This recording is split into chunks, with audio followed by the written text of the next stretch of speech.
To everyone who has been part of this journey for these 8 episodes, thank you. I am overwhelmed in the best way with the love and support I have received throughout this process.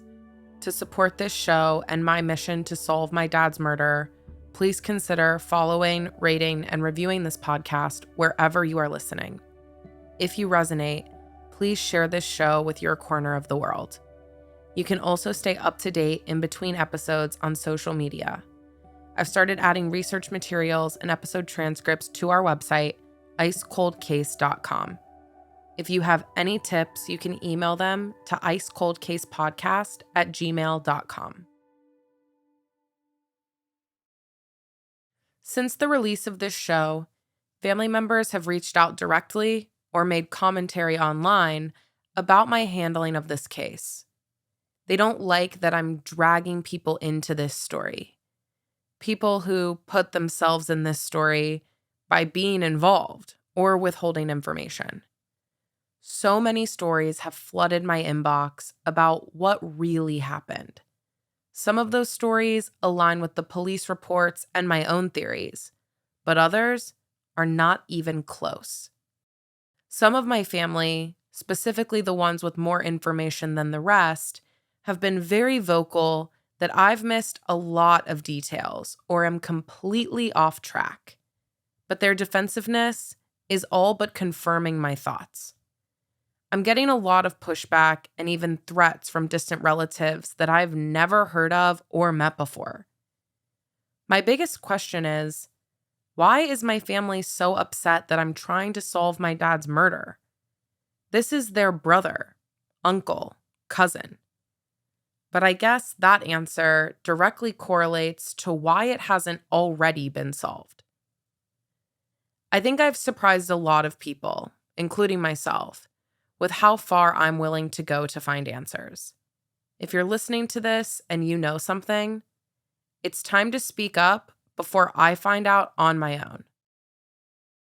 I knew this is what I wanted, but I feel uneasy knowing that I might not like what I find. If this was a relative or someone close to my dad, or something is revealed about my dad, it could rip my family apart. As far away as the answers seemed in the beginning, they are within reach now.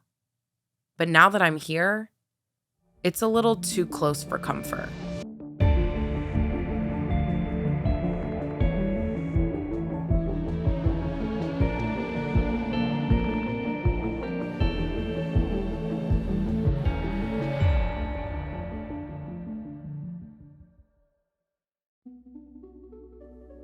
I've got a big family. There's a lot of moving parts. So let me break it down for you. Did you ever have to make a family tree when you were a kid? I'm sure I did, but I don't remember. And there certainly wouldn't have been enough branches to cover even just my immediate family. Apart from the 5 siblings I have and their 4 moms, there are so many McGees. There are some interesting characters on my dad's side that I recently met for the first time, and some that I'm learning more about. My dad had 7 siblings. Percy, also known as Buck, is the oldest. Pauline is the oldest sister. Then there's Pearl, who was my dad's next-door neighbor. Curtis, who was pretty close with my dad, looks just like him. When I met Curtis in person, I was shocked at the similarities. He lived down the street from my dad. Alice was the youngest sister. There's also George, who passed away when he was in his early 20s. My dad's youngest brother, Charles, mysteriously passed away in June of 2022. From there, each sibling had multiple children who now have their own children, and my family tree looks more like a family forest.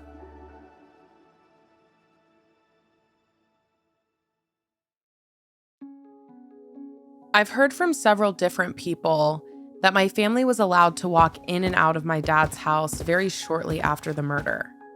I'm talking within an hour or so. The police didn't tape off the scene to prevent people from going in and out. Because of this, they couldn't swipe for unique fingerprints or gather DNA. The police didn't investigate very good. I don't really know what kind of evidence the police got, but it wasn't very good. And I've been told over the years that they think they know who did it, but they don't have enough evidence to ever prosecute anyone. The family going in and out of the house is interesting for multiple reasons. The first being, they should have had the wherewithal to understand this was an active crime scene. My dad's body was still laying on the floor while they were going inside. And what were they looking for? Insurance papers. And I came back from the police station after being questioned to the whole house full of our family looking for insurance papers, they said. And I'm like, what do you mean? And they're like, so that we can pay for the funeral. Like, this is what y'all are worried about? His blood is still in the floor. They didn't even clean it up. They put a tablecloth over it and said, you need to find these papers, Alyssa. My dad was shot in the middle of the doorway. They would have had to walk over his body to look for these papers. I am having a hard time grasping that the paperwork they were looking for was more important than finding out what really happened to my dad. But in this story, the priorities never seem to make sense.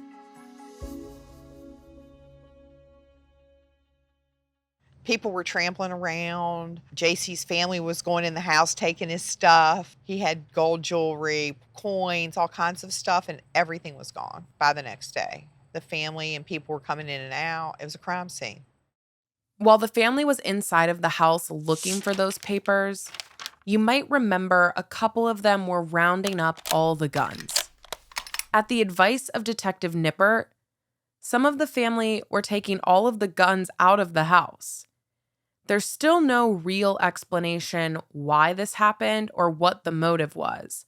But once those guns were gone, if any of them had been the murder weapon, no one would ever know. Kurt is sitting in the back of the truck and there's a big blanket covering all this stuff in the truck. And they weren't hidden. They were just in the closet and there was one at the head of his bed. I've heard different things, that it was his own gun. I've heard that. One thing I am absolutely certain of: family protects family. But it seems like, in this situation, they are very selective of which family members they are willing to cover for. But eventually, everything finds its way to the surface. Because I feel like it's going to come out eventually anyway. My dad didn't have a will, so a family member was assigned to be the executor of his estate. That family member was Percy McGee, also known as Uncle Buck. Buck is my dad's brother, but also Rico McGee's dad. At that time, the McGee family was very close when all this went down with JC and his bar and Rico. Now it's different. I've been told a lot of things about Percy. Ever since my dad testified against Rico, it was obvious that there was tension between the entire family. The rules are strict and final. You don't rat out anyone, especially not your nephew. And because of that, Percy hated my dad. Percy absolutely hated JC for putting his son in prison for life. It's very interesting that he was the executor of JC's estate, along with this shady lawyer, and they pretty much squandered all of JC's assets for their own personal gain. People have told me that Buck and his wife Mel never spoke about my dad's murder. They told me that if my dad gets brought up at all, they go silent. And sometimes Buck will throw out, "I loved my brother, but damn." When I called to get the records of what happened to my dad's estate, I was told to call probate court. Probate court is the part of the judicial system that handles wills, estates, and guardianship. I gave the secretary my dad's name. When she looked it up, she was very surprised. She asked me if my dad was wealthy, because this was one of the largest probate records she had ever seen. It's 283 pages. Even the Belmont County prosecutors were surprised by the probate records. How many pages? 283. I'm trying to figure out why there's 283 pages in a probate estate. There are a few things that stand out immediately upon reviewing the probate court records. The first being that David Liberati, the current assistant prosecuting attorney for Belmont County, the one shocked that the file is so large, is listed on some of those pages on the file. He never brought that up when we met in person in 2021. People didn't like him because he had money and apartment buildings. My dad's lawyer was Ed Sesterstick. He was hired to be my dad's estate attorney. The file shows the original inventory of my dad's estate was $125,700. The real estate deletion was $26,760, leaving the total value of his estate at $98,940. Ed Sesterstick took 4%. He made almost $4,000 off of handling my dad's estate. A few pages later, you'll find out that Percy also made almost $4,000 just from being the fiduciary for his brother's affairs. But I think that was a way for Percy to get back at his brother for putting his son in prison. The probate records are extensive and complex, and I can't fully understand everything written in those 283 pages. I know that while the real estate value is listed at almost $40,000, neither myself nor my sister inherited any real estate. And nothing was really given to his children. And he was very adamant about certain things being given to certain child, pieces of property and stuff. But near the end of the records, the balance remaining in the fiduciary's hands was the same $40,000 as of August 6th, 2008. On September 23rd, 2009, Ed Sesterstick filed with the probate judge that the estate had been fully and lawfully administered.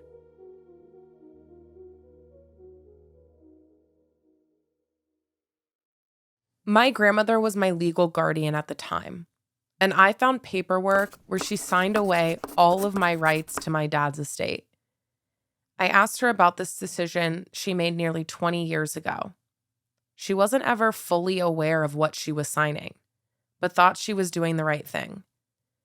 I don't fault her for any of this, but I do blame the people handling my dad's affairs for not being more careful and considerate during this process. At the end of the day, my sister and I both got life insurance money from a policy that my mom allegedly signed us up for. She says she did that, but I don't know if that's 100% true. My dad could have signed up for it on his own, maybe out of paranoia that someone was going to get him, and maybe those were the papers that my family was looking for. But he knew somebody was going to get him. He just felt it. He used to tell me it all the time that he was going to get killed. This is the part where I'd like to point out the racial disparities in life insurance. How my dad's life was assigned a value that was much less than his white counterpart. The point is not how much money I got in life insurance. This life insurance shouldn't have been the focus at all. You can't put a price on someone's life, and no amount of money will bring him back. Solving my dad's murder should have taken precedent, because if it had, maybe I wouldn't be doing this.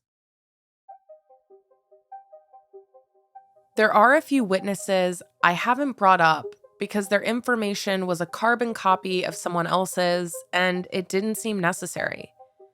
There are so many voluntary witness statements and even more official witness interviews that occurred during the first few months after the murder. One in particular is a cousin of the Faustins. She might be my cousin as well, but it's possible she's related to the other side of their family. I don't need to mention her name. She mentions that she was threatened multiple times and believes that Richard and Dwight were involved in my dad's murder. She knows neither of them lived in the area, but the circumstances surrounding that morning are too unusual and point back to them. She talks about the safe, citing that Richard and Dwight both knew about it. She tells police that Omar gave her a lot of information about what happened that day. So much similar information is told by different people in their statements, it's hard to ignore the possibility of its validity. Whether or not the family is directly involved, I'm still not completely sure of at this point. But one thing I know for sure is that there are family members who definitely know something. One of them is Omar. He was right there. He was right there. How do you not see these people? He knows who they are. Omar knows something. There's no doubt about it. For obvious reasons, Omar knows at least who was there, and when he goes in to give his statements, those statements change. So now I'm going to tell you a few of the names that are listed in the police reports that I haven't mentioned yet. There are a few names that have been floating around for several years now, and we've gone over them. Daryl, Duncan, Butchie, even Rico. But there's one name that comes up in the early days of the investigation. A name that has been brought to my attention through multiple anonymous tips since the release of this show.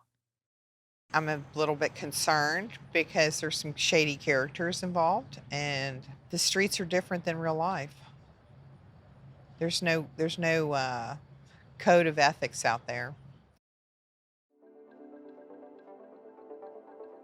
In one of his first statements, Omar names Dan Banks as one of the men allegedly there during the home invasion.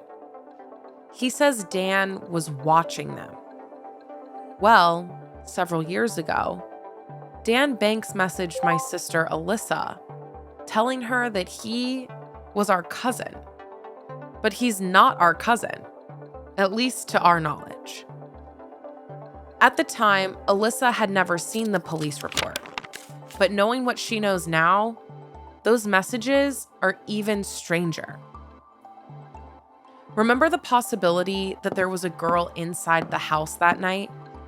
Some people suspect that Tiffany Luft was that woman. Well, Dan Banks had a baby with Tiffany Luft.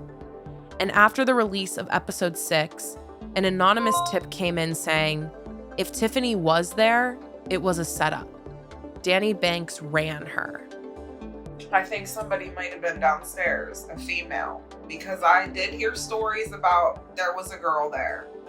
But from what I can remember, he was awake that night all night, which is not like him. The fact that he came into my room and checked on me 3 or 4 times that night alerted me that he was awake, and he kept going downstairs. So I do think there was a female there. I am taking any description from Omar with a grain of salt, but objectively speaking, one of his accounts could be more accurate than the others.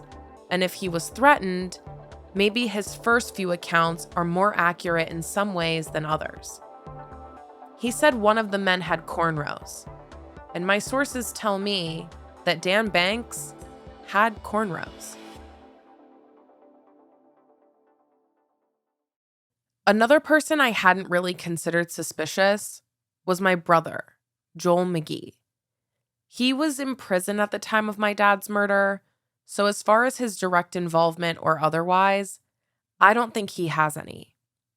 I've been speaking with Joel on and off through Facebook and texting since before I started investigating this case. My first exchange with Joel was on March 30th, 2012, when he reached out to me to ask how I was doing and say that he just wanted to check in. I didn't even know who he was, let alone that he was my brother. He explained that he was my older brother, but that he grew up in Indiana. And at the time, he was visiting our Uncle Buck. Joel wasn't around us. Joel was in a whole nother state. I don't know what month or day Rico got out of jail when his life sentence was commuted, but I do know that it was 2012. If nothing else, it's coincidental that Joel was visiting Rico's dad, and thought to message me out of the blue for the first time ever.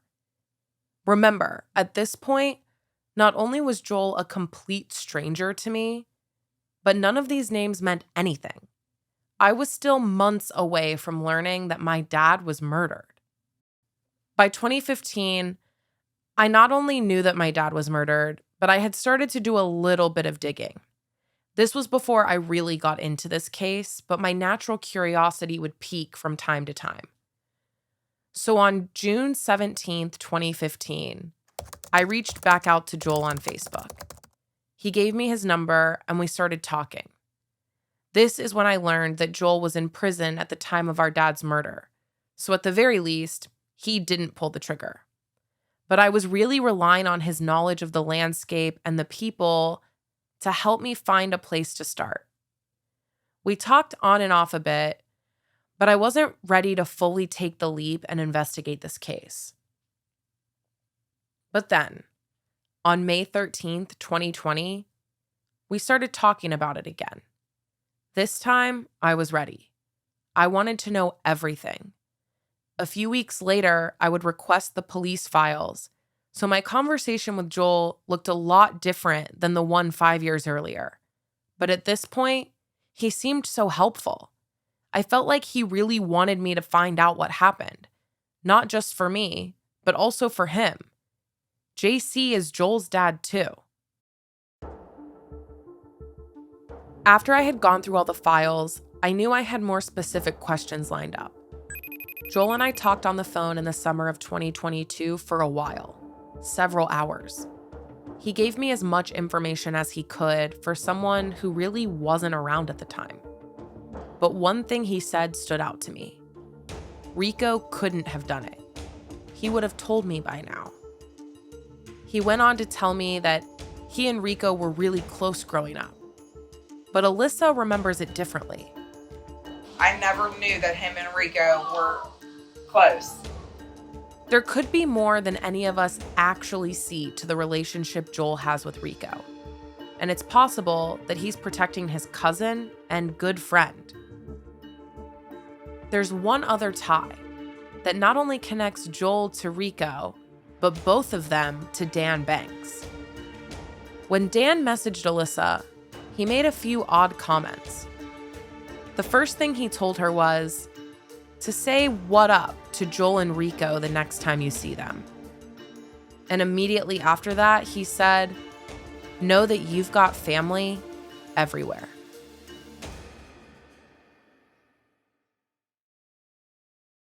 I have laid out everything I could possibly find out about this case given my current resources. The police files are full of contradictory witness statements, several shady characters, and a lot of unanswered questions. When I first started asking questions, this case seemed complex but very surface level. My dad was shot under very suspicious circumstances. Sure, he was an informant, and that seems like the easiest thing to pin this on. He was Black, so that could be an easy way to justify the police's mishandling of the case. He was a snitch, so it makes sense why the family wasn't eager to do their own digging for fear of ratting out another family member. It's definitely a maze. But when you look at this a little bit closer, this case becomes more layered. There are so many people involved on various levels, dynamics to understand, and factors at play.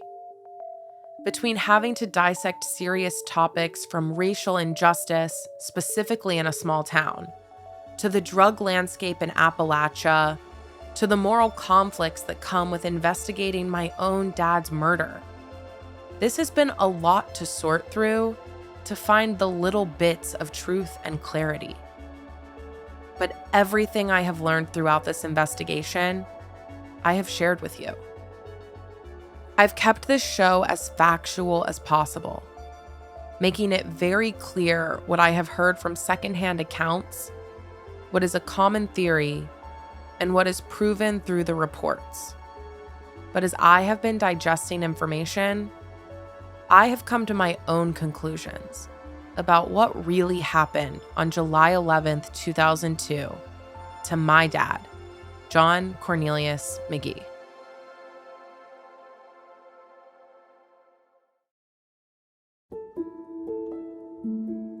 Next time on Ice Cold Case.